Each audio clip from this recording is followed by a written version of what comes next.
राजधानी में दुईटी दुष्कर्म घटना को नहीं एक्शन मोड रे महिला कमिशन जो सब घटना घटी ए पूरा घटनार तन्न तन्न करके जांच कर आउ निर्धारित समय और तारीख भितर रिपोर्ट दियो पीड़िता को भेटा सहित पूरा घटनार जांच करा एने महिला कमिशन रिपोर्ट मागिछंती। मैम आपण दीदीटा घटना जो घटी एथिरे आपण कौन रिपोर्ट कर एक्जाक्टली महिला कमिशन कौन जानिया पे मैडम चाहूछंती। देखो जो आमर भुवनेश्वर धौली जो घटना दुईटी घटना होती जो माने बलात्कार घटना आसी मु तुरंत कमिशन तरफ मोर डीएसपी मैडम को पठे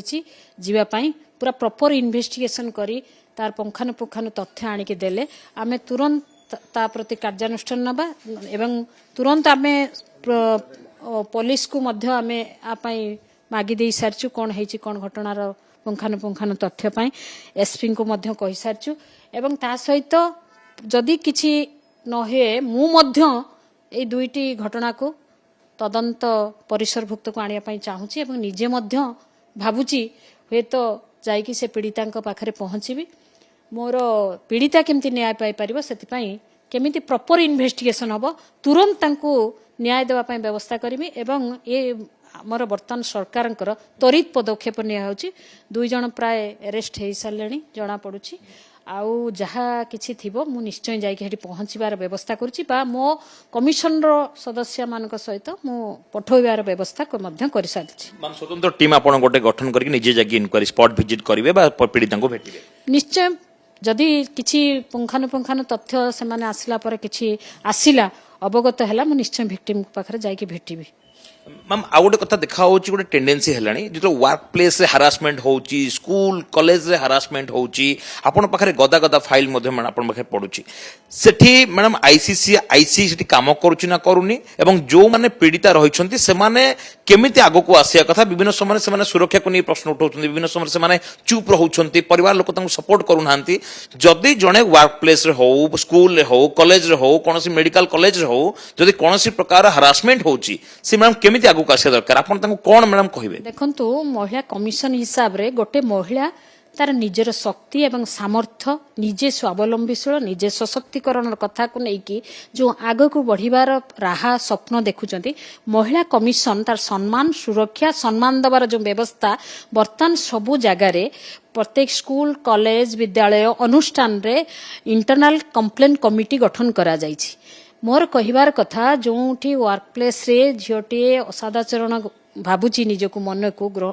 माने उपलब्धि करूची सेठी प्रथमे तार परिवार को जणेबार अछि परिवार परे इंटरनल कंप्लेन कमिटी रे जणेबे एवं सेठी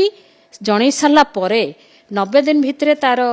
पुंखानुपुंखानु तथ्य आसी जिबार कथा जदि से न हैला महिला कमिशन को पाखरे आसकी गुहारी करिले आमे निश्चय सेई आईसीसी कमिटी माध्यम रे आमे तांको मागिबु चार्जशीट कौन हेची कौन पुंखानुपुंख तथ्य हेची किंतु जदि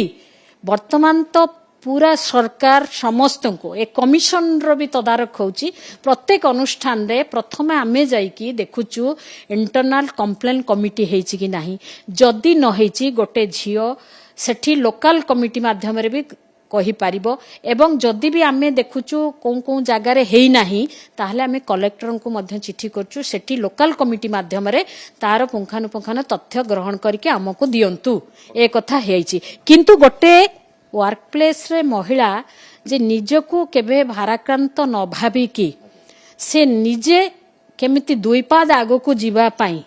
प्रत्येक जिंस जहा हेई जाईची जेहेतु गोटे कथा मु कहूची आज जो असादाचरण कथा हो वर्क प्लेस रे जो मान को असादाचरण कराचु हारेसमेंट कराउचु सेक्सुअल हारेसमेंट कराउचु प्रत्येक आमे गोटे भयभीत नहीं कि आमर प्रथम गुरु प्रथम कर्तव्य आमे गोटे परिवार बिलंग्स करचु बापा माँ शाशु ससुर जी विवाहिता महिला तार स्वामी आमे स्वामी को प्रत्येकटी कथा को जणेबार आवश्यकता अछि गोटे अविवाहित झियो तार बापा माँ बड़ भौणी भाउज भाई को जणेबार अछि तापरे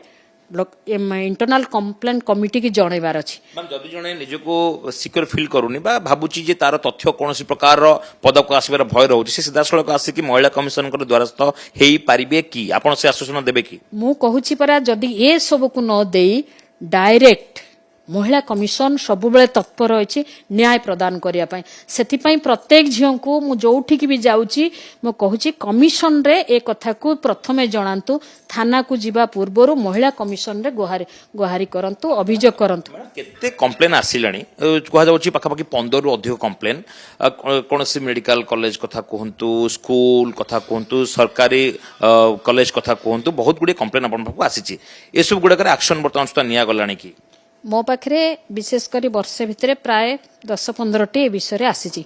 मु गोटे कथा कहूची सेक्सुअल हेरासमेंट कथा गोटे स्कूल गोटे कॉलेज आ गोटे अनुष्ठान रे होची सेमिति प्राय 15 टी खंडे आसी आमे तुरंत पदक्षेप नैचु इंटरनल कंप्लेन कमिटी को चार्जशीट मागिचु एवं तांकर जो माने जहानार एलिगेशन अछि तांकु मध्ये नोटिस प्रेस करके आमे मध्ये एठी डाकुचु एवं कंप्लेन देइथिबा माने गोटे विवाहिता महिला बा विवाह मैडम आसे जे बेले बेले विक्टिम कार्ड खेला जाए बेले बेले पुओ माने भी सेतिरे दोषी भली तांको देखा जाए सेई जगह रे भी गोटे जदी पुओटे दोष करिनी मिछो कंप्लेन भी हुए तो सेठी विक्टिम अगेंस्ट भी एक्शन हेई पारे निश्चय निश्चय कहीं न हबो जदि आमे सेति पई तो इंटरनल कंप्लेन कमिटी गठन करिचु जेहेतु जो चार्जशीट आसीबे सेतिरे तो जने स्वेच्छासेवी लोक रहउचंती जने एडवोकेट रहउचंती पुंखानुपुंखान तथ्य देले जदि झियोटा नारे कौनसी भूल दउची तथ्य जनक नारे अभियोग करूची जे मते ताले तुरंत जे दोषी दोष पाई दंड पाइबो जो माने मैडम इंटरनल कमिटी करू नहांती कंप्लेन कमिटी रखी नहांती सेमान को अगेंस्ट एक्शन हबो जेतले आपण फील्ड विजिट करिवे आ देखिबे जे से जगह रे आईसीसी बा आईसी नाही की प्रकार एक्शन मैडम हबो आपण बारंबार कहि सैलनी आमे कहूचु आमे जेठी गलु प्राय तो मु संबंधित जेति की जाईची धर हमरो महिला कमिशन रे वन स्टॉप सेंटर शक्ति शोधन गृह प्रत्येक विद्यालय धर एफएम यूनिवर्सिटी हो संबलपुर यूनिवर्सिटी हो रमादेवी कॉलेज हो एवं जेते स्कूल मानकर भी प्रत्येक एबेठू तत्पर सहित से माने प्रथमे बटे लगौचंती किंतु ताको प्रचार प्रसार करिबा पई मोर मु कुहे जे सेई जो कमिटी गठन हेची पिला माने जानिचो कि नाही ए कमिटीर अर्थ कोन ए कमिटी जो होईची एथिरे तमे माने काहे कि भयभीत हे कि एठी प्रथमे न जणई मीडिया भाई माने बंधु पाकु आसुचो काहा नारे एलिगेशन लगौच कारण ये कमिटी से जे आमर अभियोग जे आम परिसर भुक्त भितर जो कमिटी होती से जड़े प्रिंसिपाल थाई पारंती जड़े एडवोकेट थाई पारंती जड़े बाहर आउटसाइड लोक था आम से अभियोगटे दबु से अभियोगटा विषय जानले खोला खोली कह गले कंप्लेन कले एक्शन निश्चय निश्चय एक्शन हम तो निश्चित भाव में आपड़ देखुले दुईटी घटना जितेबाला कमिशन रिपोर्ट तलब कर रिपोर्ट मागिंट निजे फील्ड विजिट करने सहित पीड़िता को भेटाई गोटे स्वतंत्र टीम गठन करी कौन युवती बा महिला कौन स्कूल कॉलेज रे किंबा कर्म क्षेत्र में कौन प्रकार हारासमेंट शिकार होती सीधा सड़क कमिशन पाखु आसीपारे और एक्शन ऑन द स्पॉट हम कैमरा रश्मि सौभाग्य परिडा कनक न्यूज।